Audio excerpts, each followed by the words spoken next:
સમાચારો પર નજર કરીએ સુપરફાસ્ટ અંદાજમાં તો રાજકોટના કોંગ્રેસ અગ્રણી ડોક્ટર હેમાંગ વસાવડાનું સૂચક ટ્વીટ કહ્યું વિક્રમ સોરાણીને ટિકિટ મળતી તો રાજકોટમાં સુરતવાળી થઈ હોત પરેશ ધાનાણીને ટિકિટ મળવાથી ભાજપ ખેલ ન પાડી શક્યું રાજકોટના જ અમુક કોંગ્રેસના નેતાઓ પ્રયાસ કરી રહ્યા હતા તો કોંગ્રેસ અગ્રણી ડોક્ટર હેમાંગ વસાવડાએ કહ્યું વિક્રમ સોરાણી ભાજપ આગેવાનોના સતત સંપર્કમાં હતા 29મી એપ્રિલે વિક્રમ સોરાણી ભાજપમાં પ્રવેશ કરશે વિક્રમના બદલે પરેશ ધાનાણીને મેદાને ઉતારતા પ્લાન ફેલ જ્યારે કોંગ્રેસના નિલેશ કુંભાણી હજુ પણ ગાયબ 4 દિવસ બાદ કુંભાણીના પત્ની ઘરે આવ્યા કુંભાણી ક્યાં છે ટેકેદાર ક્યાં છે તે લોકો અમને પૂછે છે નિલેશ કુંભાણીને સમય આપો પક્ષપલટો કરનાર ભગવાન બારડના કોંગ્રેસ પર પ્રહાર કહ્યું સૂત્રાપાડામાં તો કોંગ્રેસ મારી પાછળ હતી હવે કોંગ્રેસ ખૂણે ખાચરે પણ દેખાતી નથી લોકસભા ચૂંટણીને લઈને મોદીનો પ્રચાર 2 દિવસમાં 14 લોકસભા મતક્ષેત્રો માટે 6 સ્થળે વડાપ્રધાન મોદીનો ચૂંટણી પ્રચાર 2 મે રૂપાલા માંડવિયા માડમ સુતરિયા બાંભણિયા માટે પ્રચાર કરશે પ્રિયંકા ગાંધી 27મીએ વલસાડમાં રાહુલ 29મીએ પાટણમાં સભા કરશે તો કોંગ્રેસના પ્રચાર માટે રાજસ્થાન અને છત્તીસગઢના પૂર્વ મુખ્યમંત્રી ગુજરાતમાં જાહેર સભા કરશે આવતીકાલે લોકસભા ચૂંટણીનું બીજા તબક્કાનું મતદાન 13 રાજ્યોની 88 બેઠકો પર મતદાન યોજાશે બીજા તબક્કાના મતદાનમાં ઘણા દિગ્ગજ નેતાઓની પ્રતિષ્ઠા દાવ પર ચૂંટણી અંતર્ગત આવતીકાલે બીજા તબક્કાનું મતદાન આવતીકાલે 13 રાજ્યોની 88 બેઠકો પર થશે મતદાન તો બીજા તબક્કામાં દિગ્ગજોની પ્રતિષ્ઠા દાવ પર રાહુલ ગાંધી હેમા માલિની અરુણ ગોવિલ શશી થરૂર કર્ણાટકના પૂર્વ સીએમ એચડી કુમારસ્વામી જેવા નેતાઓનો સમાવેશ થાય છે બીજા તબક્કાના મતદાનમાં દેશની 100% બેઠકો આવરી લેવામાં આવશે બીજા તબક્કાના મતદાનમાં રાહુલ ગાંધીની બેઠકનો સમાવેશ તો ત્રીજી વખત મથુરાથી ચૂંટણી લડી રહેલા હેમા માલિની અને મેરઠથી ચૂંટણી લડી રહેલા અરુણ ગોવિલનો ભાવિ પણ આવતીકાલે ઈવીએમમાં કેદ થશે રાહુલ ગાંધી અમેઠીથી લડી શકે છે ચૂંટણી 27મીએ રાહુલ ગાંધી જઈ શકે અમેઠી 1 મેના રોજ રાહુલ ગાંધી ભરી શકે નામાંકન 1 મેના રોજ અમેઠીમાં કોંગ્રેસનું શક્તિ પ્રદર્શન વાયનાડમાં વોટિંગ કર્યા બાદ રાહુલ જઈ શકે અમેઠી રાહુલ ગાંધી અને પ્રિયંકા ગાંધી અમેઠી અને રાયબરેલી બેઠક પરથી ચૂંટણી લડી શકે છે આ સીટો પર ઉમેદવારીની જાહેરાત પહેલા પ્રિયંકા અને રાહુલ અયોધ્યા જઈને રામલલ્લાના દર્શન કરશે છોટાઉદેપુરના સંખેડામાં ક્ષત્રિયોનું આંદોલન પાર્ટ 2 મોટી સંખ્યામાં ક્ષત્રિયોએ ભાજપ વિરુદ્ધ શપથ લીધા ભાજપ વિરુદ્ધ મતદાન કરવાના લેવાયા શપથ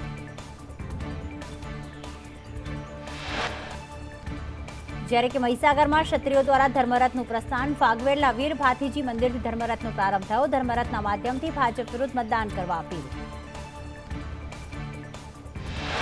મહીસાગર જિલ્લાના ગામોમાં ભાજપ પ્રવેશબંધીના બેનર્સ લગાવાયા ક્ષત્રિયો વિવિધ ગામોમાં ધર્મરથ દ્વારા ભાજપ વિરોધી પ્રચાર કરશે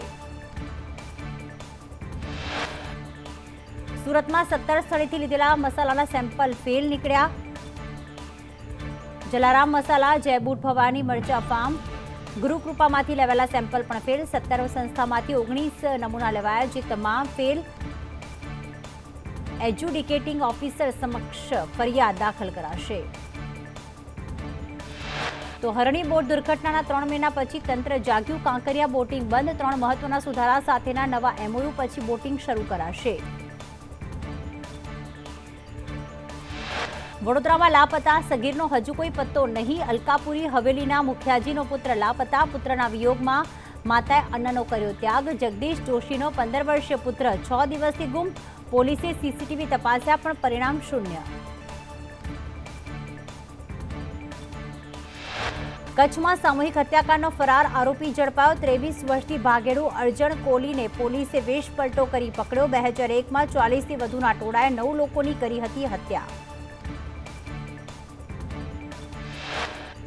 તો સુરતમાં કાપડના વેપારીઓ સાથે 1.32 કરોડની ઠગાઈ કરનાર મહાઠગની ધરપકડ સુરત ઇકો સેલે આરોપી મેહુલ જાગાણીની ધરપકડ કરી કાયદેસરની કાર્યવાહી હાથ ધરી સુરત શહેરના 3 ગુનામાં વોન્ટેડ હતો મેહુલ જાગાણી સૂત્રાપાડાના મોરડિયા ગામના ગ્રામજનોએ સોમનાથ ભાવનગર હાઈવેનો વિરોધ કરી સૂત્રોચ્ચાર કર્યા નાનો પુલ બનાવવાની માંગને લઈને ચૂંટણીનો બહિષ્કાર કરવાની ગ્રામજનોએ ચીમકી ઉચ્ચારી સુરતની લાજપોર સેન્ટ્રલ જેલમાંથી મોબાઈલ ફોન મળતા ચકચાર. અમદાવાદ સ્કોડની તપાસમાં મોબાઈલ ફોન મળી આવ્યો. બેરેક નંબર 3 અને 4 માંથી મળ્યો મોબાઈલ ફોન. જેલ અધિકારીઓની કામગીરી શંકાના ઘેરામાં. વડોદરામાં ભાજપ કાર્યકરોની દાદાગીરી સામે આવી. પાન પાર્લરના સંચાલક પાસે માંગી ખુરશી. સંચાલકે ખુરશી આપી છતાં કાર્યકર્તા થયા લાલઘુમ. કાર્યકરોએ દુકાન બંધ કરાવી દેવાની ધમકી આપી. ઠગબાજ પૂર્વ ક્રિકેટર તુષાર આરોઠેનો પુત્ર ઋષિ આરોઠે ઝડપાયો. વડોદરા એસઓજીની ટીમે ઋષિની ગોવાની હોટલમાંથી ધરપકડ કરી. 1 કરોડથી વધુની છેતરપિંડીના ગુનામાં વોન્ટેડ હતો. ઋષિ આરોઠીની કસ્ટડી રાવપુરા પોલીસને સોંપાઈ. સુરતમાં એસીબીએ એએસઆઈ વતી લાંચ લેતા વચેટિયાને ઝડપ્યો. આર્થિક ગુના નિવારણ શાખાના એએસઆઈ વતી લાંચ લીધી. એએસઆઈ સાગર પ્રધાનને વોન્ટેડ જાહેર કરાયો. જપ્ત કરાયેલા સામાનને પરત આપવા મુદ્દે 5 લાખની લાંચ માંગી હતી. વલસાડમાં બેંકમાં ગ્રાહકના વેશમાં આવી ચોરી કરતી 3 મહિલા ઝડપાઈ. બેંકમાં નિવૃત્ત કર્મચારીના 50,000 ચોરી કરી ભાગેલી 3 મહિલાને પોલીસે ઝડપી પાડી.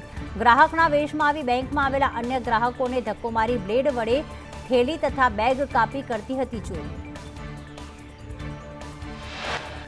ધોળકા તાલુકામાં નશાકારક પદાર્થોનું બેફામ વેચાણ. વટામણ ગામમાં પાન પાર્લરની આડમાં નશાકારક કફ સિરપનું વેચાણ થઈ રહ્યું છે.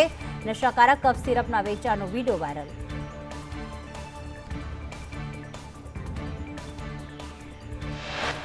રાજકોટમાં હેડક્વાર્ટરના 10મા માળેથી છલાંગ લગાવી કોન્સ્ટેબલે આપઘાત કર્યો.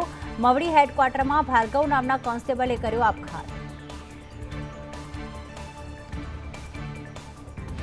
લોકસભામાં વધુ મતદાન થાય તેવા ચૂંટણી પંચ દ્વારા પ્રયત્નો થઈ રહ્યા છે. આ મુહિમમાં વેપારીઓ પણ જોડાયા. નવસારી જિલ્લાના એક વેપારી મંડળે મતદાન કરીને આવનાર મતદારો માટે ખાસ વળતર યોજના જાહેર કરી છે.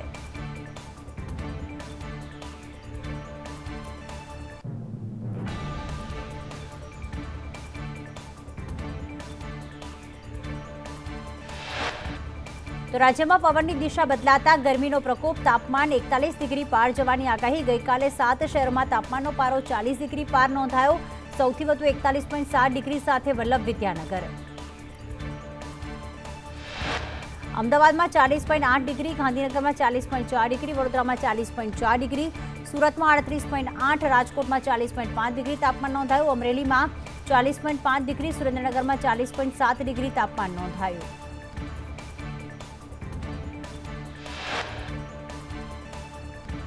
વિશ્વની સૌથી મોટી ફાઇનાન્સ સંસ્થાના વડા પીએમ મોદીના ફેન. જેપી મોર્ગન ચેસના સીઈઓએ કર્યા પીએમ મોદીના વખાણ. પીએમ મોદીએ ભારતમાં વિશ્વસનીય કામ કર્યું.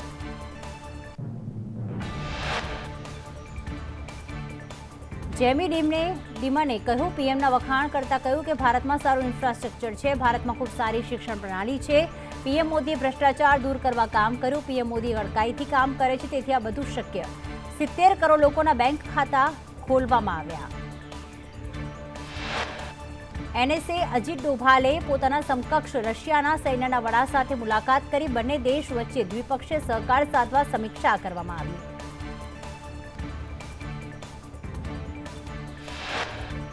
ગુજરાતમાં થર્ડ જેન્ડર મતદારો 5 વર્ષમાં 55% વધી ગયા. સંસ્કારી નગરી વડોદરામાં ગ્રોથ રેટ 73% થર્ડ જેન્ડર મતદારોનો.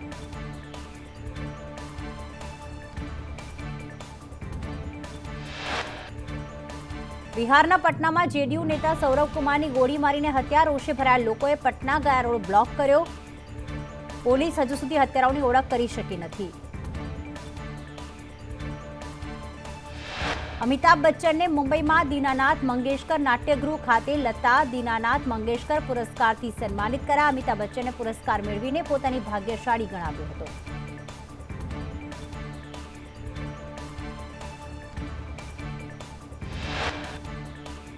તો લંડનમાં સેનાના 5 ઘોડાનો રસ્તા પર આતંક. દુર્ઘટનામાં 4 નાગરિકો થયા ઇજાગ્રસ્ત. બકિંગહામ પેલેસ પાસે ચાલી રહી હતી ઘોડાઓની તાલીમ. અચાનક 5 ઘોડા ભાગીને રસ્તા પર દોડવા લાગ્યા. રસ્તા પર દોડી આવતા ઘોડા કાર અને બસ સાથે અથડાયા. ઘોડા પણ થયા ઘાયલ. પાકિસ્તાનમાં ભારે વરસાદ અને પૂરના કારણે વિનાશ. છેલ્લા 3 દિવસમાં પાકિસ્તાનમાં વીજળી પડવા અને ભારે વરસાદના કારણે 36 લોકોના મોત. વડાપ્રધાન શહબાઝ શરીફે અધિકારીઓને વરસાદથી પ્રભાવિત વિસ્તારોમાં રાહત અને સહાય પૂરી પાડવાનો આદેશ આપ્યો.